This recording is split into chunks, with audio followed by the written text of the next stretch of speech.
आप सभी पत्रकारों का बहुत बहुत धन्यवाद अर्पित करता हूँ जो आप समय निकाल के यहाँ पे पधारे।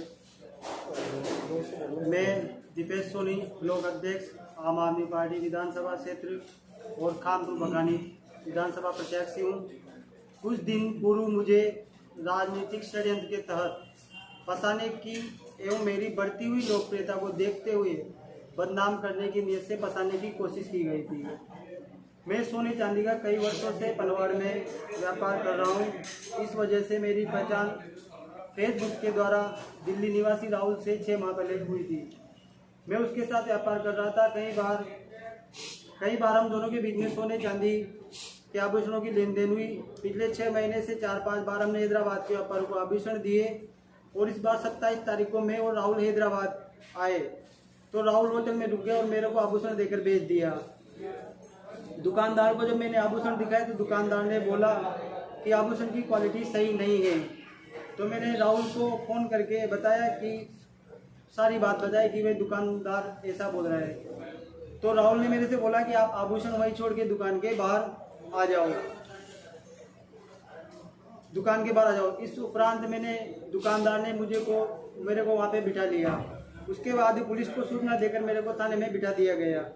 उसके बाद पुलिस को मैंने सारी बात बताई तो पुलिस ने मेरे बयान लेकर 3 महीने बाद लोक अदालत में पेश होने की बात कही।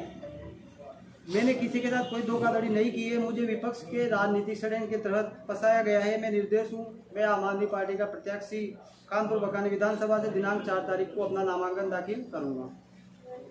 तो आप कह रहे हो कि मुझे षड्यंत्र के तहत फंसाया राजनीतिक व्यवस्था के चलते, तो अभी तो आपकी डिग्री की घोषणा हुई थी। राजनीतिक व्यवस्था किन लोगों से हो सकती है? सर मैं उसमें नाम नहीं ले सकता किसी का भी। मैं उस बारे में कुछ नहीं कह सकता आपसे भी। जब टिकट की घोषणा हुई आपको हैदराबाद में थे? टिकट की घोषणा तो बाद में हुई है आपकी, आप थे ही नहीं यहाँ पर। हाँ, टिकट की घोषणा हुई थी तब मैं वहाँ पे था हैदराबाद में, वहाँ पहुँचा ही था। कैसे मालूम होगा वही आपको टिकट की घोषणा वाली आपको फंसाने वाली बात है? वो दिल्ली में, जैसे वो दिल्ली का है, अब वो जो जिसने मेरे साथ ये घटना करने की कोशिश करी तो मैं उसको भी जिम्मेदार बताते हुए एक तरह से, या वही पार्टी पॉलिटिक्स से। दिल्ली निवासी राहुल के खिलाफ की कोई कानूनी कार्रवाई आपकी तरफ से की गई है क्या?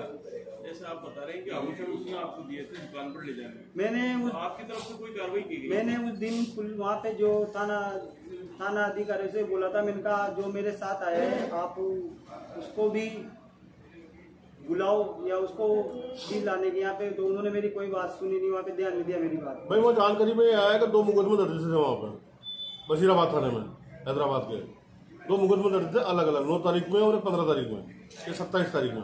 27 तारीख को 15 तारीख धोखाधड़ी के। तो मामला क्या था पूरा? मामला यही था कि उसने मेरे को जो चीज़ दी थी तो 15 तारीख वाला जो मामला था उसकी मेरे को कोई जानकारी नहीं थी। मैं 27 तारीख को दोबारा वहाँ गया, तब उस दिन बात सामने आई।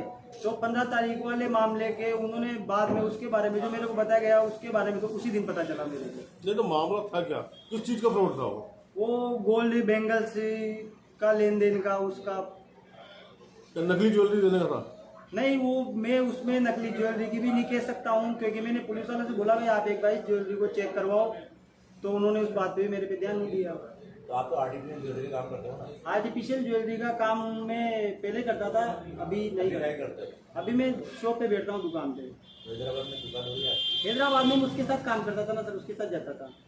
तो धोखाधड़ी का मामला दर्ज हुआ इसमें, तो आप आर्टिफिशियल ज्वेलरी के नाम पे नकली सोने की बात सामने आ रही है।